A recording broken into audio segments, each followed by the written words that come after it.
And what's going to happen is now the entire public is going to see what happened. I think I agree with Candace. I think Ryan got a little controlling and insecure. To convince the public that the real problem in this lawsuit with Justin Baldoni is actually the fact that he's too positive. Actress Blake Lively and her actor husband Ryan Reynolds want to keep their messages with seemingly their A-list friends out of the hands of the public. Full access to what is discoverable between Blake Lively and other celebrities.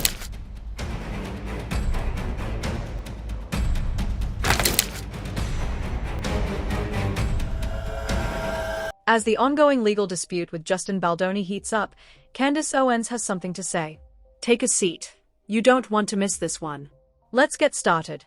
Ryan Reynolds and Blake Lively were recently ridiculed by Candace Owens for trying to advance the notion that the real issue was Justin Baldoni's toxic optimism. Candace didn't hold back.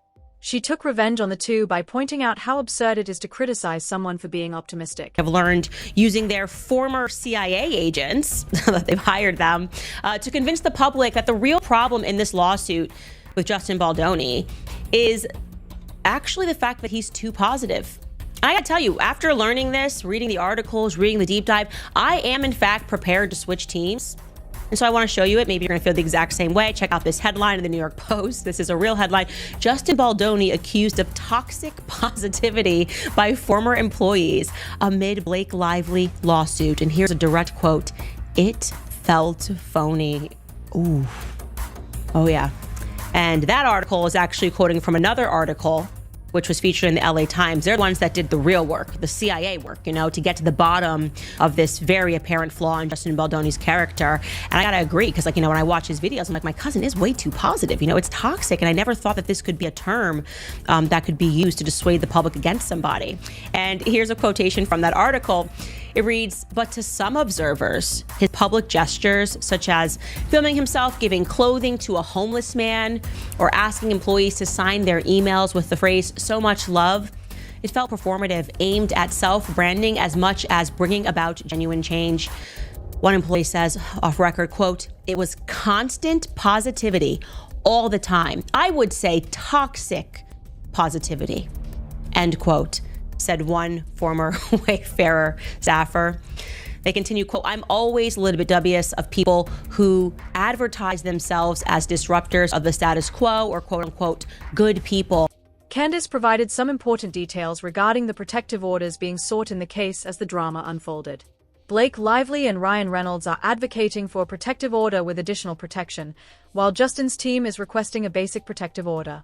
By doing this, a great deal of crucial information would remain hidden from the public. The judge is willing to limit the case to a standard protective order for all the text messages and emails that are received during the course of subpoenas, which both sides have already agreed to, a standard protective order, or whether he will be issuing a rather extraordinary AEO, which stands for Attorney's Eyes Only Protection Order, which in many ways means that Judge Lehman would be removing himself as the judge of what the public should have access to, right? It would allow the respective attorneys to remove that power from the judge because they could just mark whatever they want AEO. Like, this is what is allowed to be seen by only the attorneys. And you can't even show Justin Baldoni, you can't show Blake Lively, and we can just mark whatever document we want to AEO.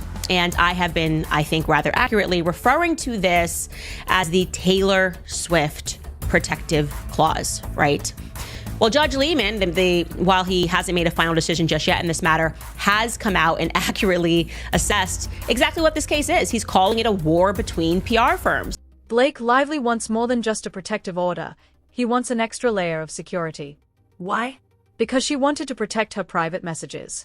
Blake and Ryan's extra safeguards seem to be largely motivated by their desire to keep their private messages private, particularly those with other celebrities. Today's dramatic courtroom showdown, and there's no cameras there, so we're doing our best to recap about what happened.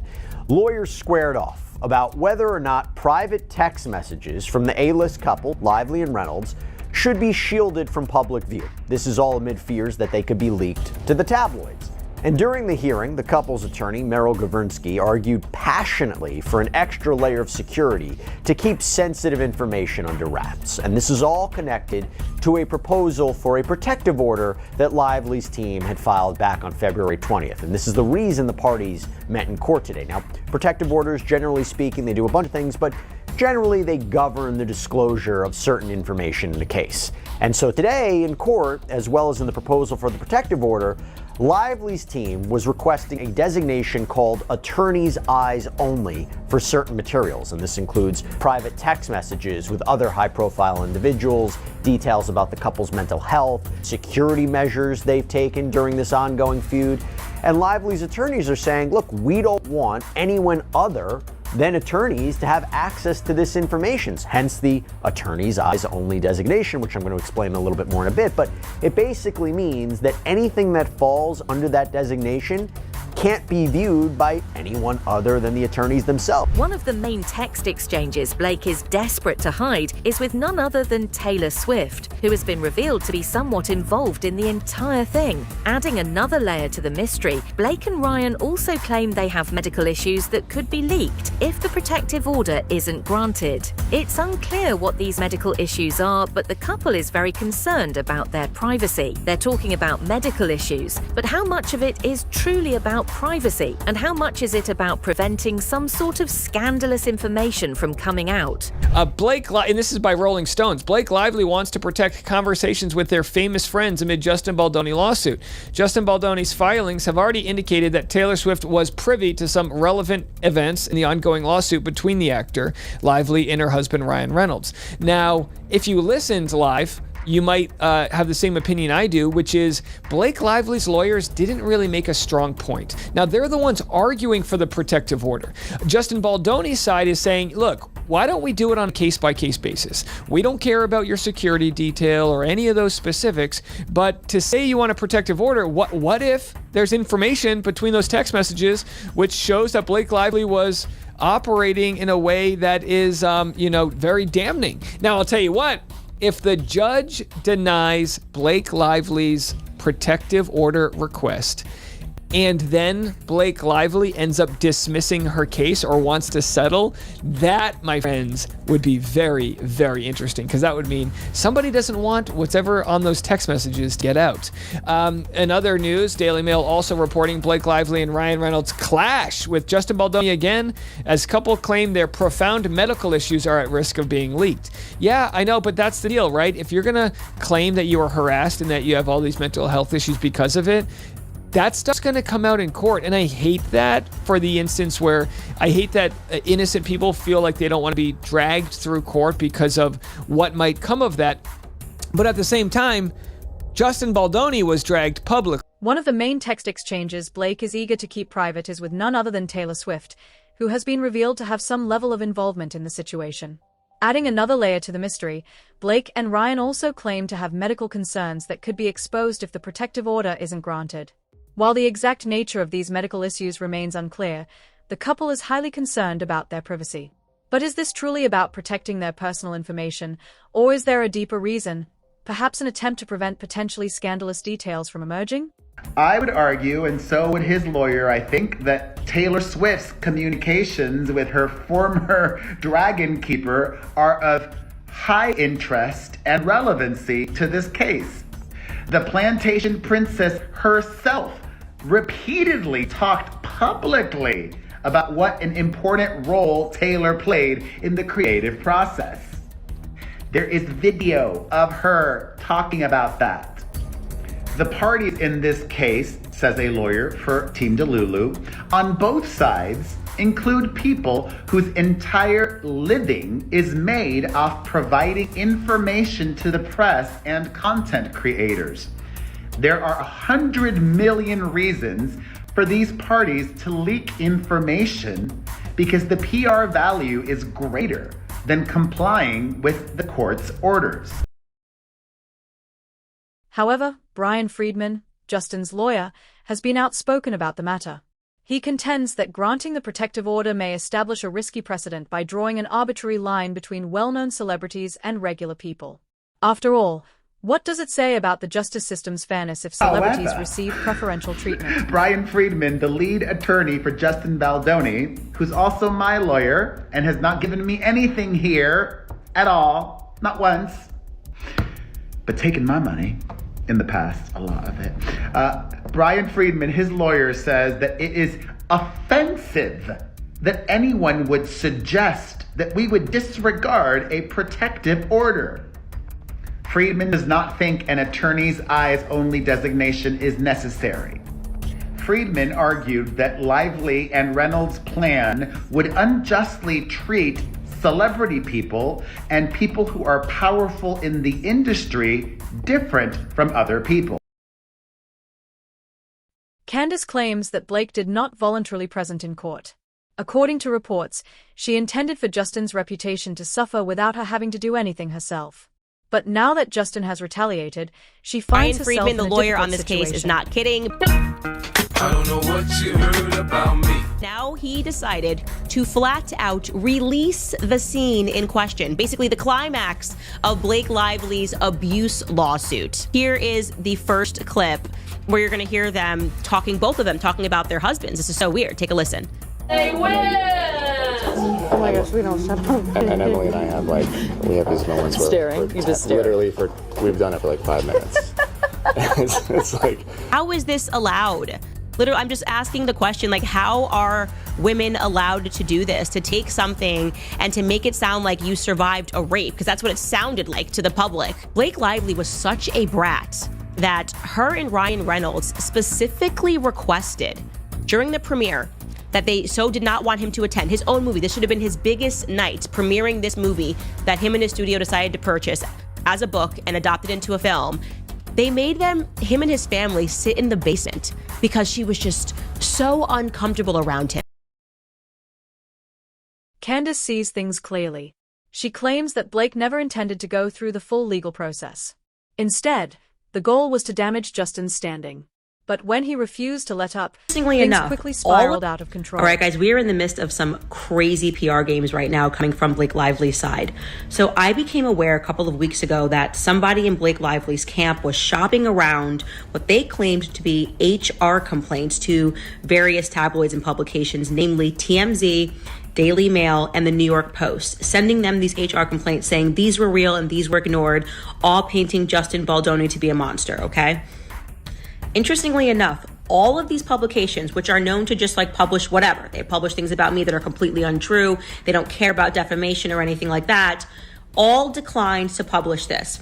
Main reasons being that these complaints coming in were heavily redacted, and yet when they reached out to the person that was shopping them and was like, hey, we have some basic questions about this, why are you blacking out the dates? Why are you blacking out the complainants? They got a little iffy on the details, and they didn't want to take the risk for potentially being sued for defamation without being able to legitimately confirm that these were real complaints.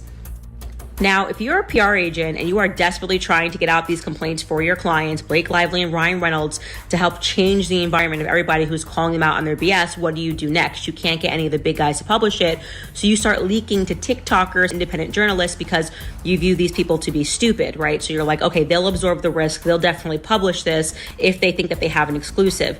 And essentially that's what's happened. They started shopping this around to independent journalists, and I'm now going to show you the complaints that they've been shopping around.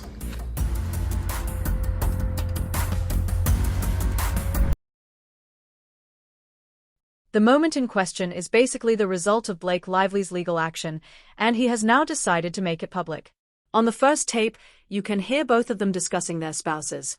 Hear me out. Lawyers for This is Baldoni completely and Co. They unusual. filed a letter with the judge overseeing this case, the Honorable Louis J. Lyman, and they argued that these subpoenas from Blake Lively, they are way too overbroad. They claim that Lively was seeking, quote, all documents concerning ingoing and ongoing calls or text messages related to phone number, and it's redacted, belonging to each of the individuals, Wayfair parties, some of their employees, various non-party individuals, including but not limited to call logs, text logs, data logs, and cell site location information. They argued that the subpoenas seek such information over a period of multiple years, in most cases spanning from December 1st, 2022 to the present.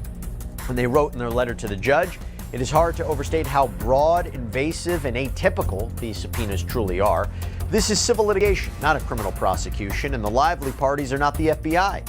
Yet the subpoenas seek not only the complete call and text history of each of the targets over a period of several years, no matter the sender, recipient, or subject matter, but also over the same period, real-time location information and data logs reflecting, among other things, web browsing history. This would include, of course, materials protected from disclosure by a laundry list of statutes and privileges, among them the attorney-client privilege, the spousal privilege, and the physician-patient privilege. Moreover, the information sought by the subpoenas is widely disproportionate to the needs of the case and unnecessarily invades the privacy of untold numbers of third parties, including family, friends, business partners, and quite literally any other person with whom any of the targets have communicated with over a period of years. And they called this, quote, a flagrant abuse of the discovery process. Finally, How is this even allowed? I'm just curious about how someone can portray a situation so that it seems like they escaped a horrific attack. Because that's how the general population saw it. Blake Lively and Ryan Reynolds reportedly begged Justin Baldoni not to attend the premiere of his own movie because they were so intent on separating the two of them. This movie, which he and his company bought as a book and made into a film, should have been a major turning point in his career. But instead of celebrating, he and his family were sent to sit in the basement since Blake apparently felt uncomfortable with him. Another surprising development is that, despite Blake and Ryan's efforts to maintain their privacy, Candace claims that Blake's team has been secretly sharing questionable HR complaints behind the scenes in an attempt to harm Justin Baldoni's reputation. I am dying to know what is in these messages with Taylor Swift. Like, it's just crazy to me, the length that they are going through to protect these messages. Like, it is indicating that there is something way darker in my view. And again, I did this whole thread over the weekend where I was basically just opening up to you guys, or just like not even opening up, but like revealing to you guys a lot of the stuff in Hollywood. It's just not what it seems. And I know this. Unfortunately, fortunately, I've been friends with a lot of people, a lot of power players in Hollywood. Like, for example, it is 1000% true that there are fake relationships and there are trade-ups. I spoke about this on my Instagram, which is to say there are people who date other people because they want to hide the fact that they're gay. That 1000% happens. These beard relationships that are set up by agencies. And it's not because they don't think Hollywood is LGBTQ friendly.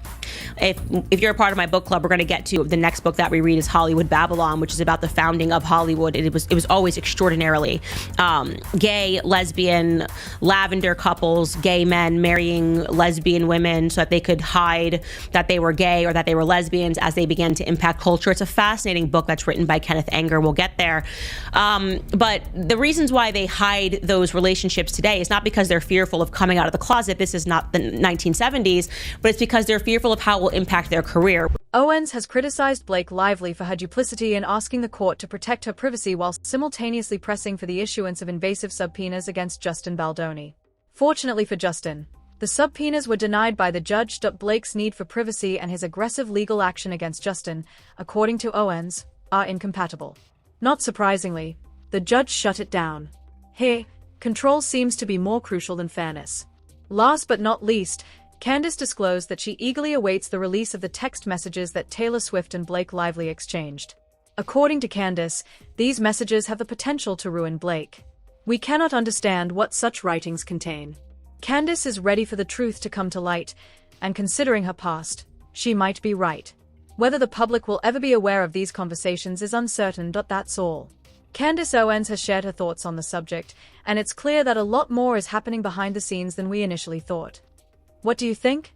Does Blake Lively's need for seclusion make sense, or is there more to the story? Please share your thoughts in the comments section below, and don't forget to like and subscribe for further updates on this evolving tale. We'll update you as more information becomes available. Until we meet again.